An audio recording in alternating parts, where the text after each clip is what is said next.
Vancouver, BC place. A Thursday night, Canada has just scored 6-0 up on Qatar. Their first ever World Cup win in front of a crowd that is losing its mind. And then, 20 minutes in, the referee blows his whistle. The players jog to the sideline for a sip of water and the crowd boos. Not at the score, not at a bad call, but at the water break. And if you've watched more than one match at this current World Cup, you already know these sounds. The crowd goes wild, everyone boos the referee at every time there is a water break. But what exactly is this hydration break? And who is benefiting? The players? Definitely not you that is watching at home. Is it the players? Is it the coaches? Is it the broadcasters? So today, I'm going to break down every decision that led to this water break and if it makes sense or is it just only for commercial impact. Walk with me as I break this down. Broadcasters, this is the best thing that have ever happened to their balance sheet in years. I love the sport. I enjoy football. I play it and I watch it. I also love marketing and I love how money moves around big institutions. So immediately I saw this trend, the first thing I did is to sit down to record this video so we can dig into it.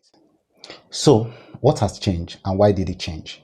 First, in December 2025, FIFA announced that every one of the 104 matches that is going to happen at this 2026 World Cup will include a 3-minute hydration break. Past World Cup also had cooling breaks, but they only happen when there's a need for it, when there is a heat index threshold that is passed, or when the referee decides it is necessary. But this 2026 World Cup is the first time FIFA have made it mandatory, so it is universal, whether it is in open stadium or is in a closed stadium that have air conditioning. Let's follow the money. A single 30-minute ad slot at this tournament costs between $250,000 and $750,000.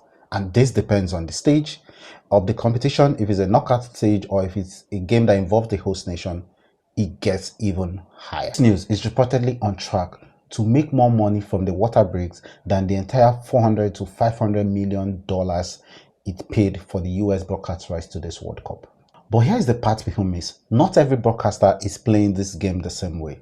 Telemundo, for instance, who has the Spanish rights for the US broadcast, doesn't play ads during any of their breaks. Here in the UK, the BBC and the ITV, they don't play any commercial at all during these breaks, which tells you something. The break itself inherently isn't the problem.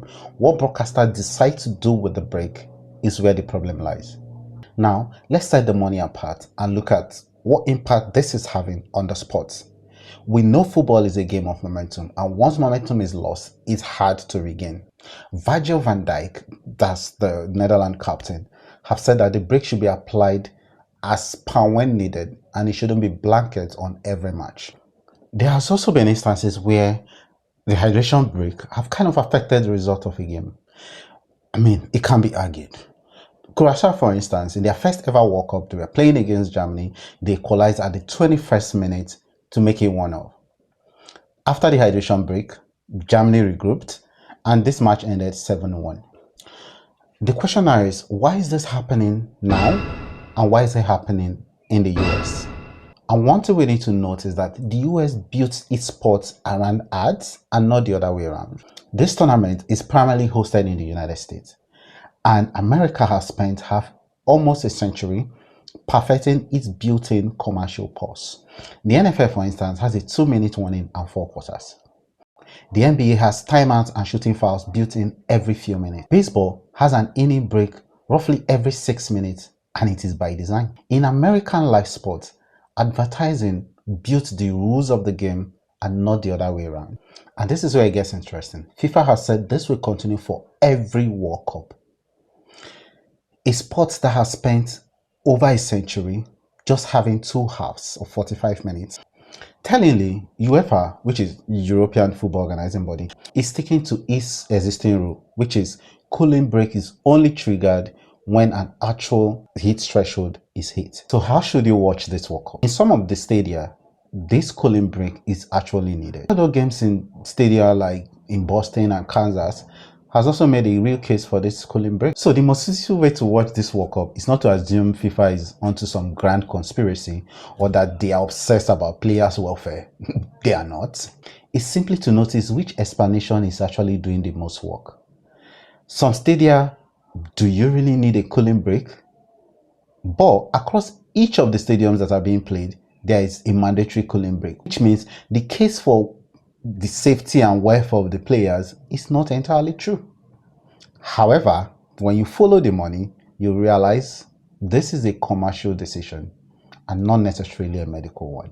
So next time you see the players jog off for a sip of water and the crowd boos, you know it's not really about the water at all.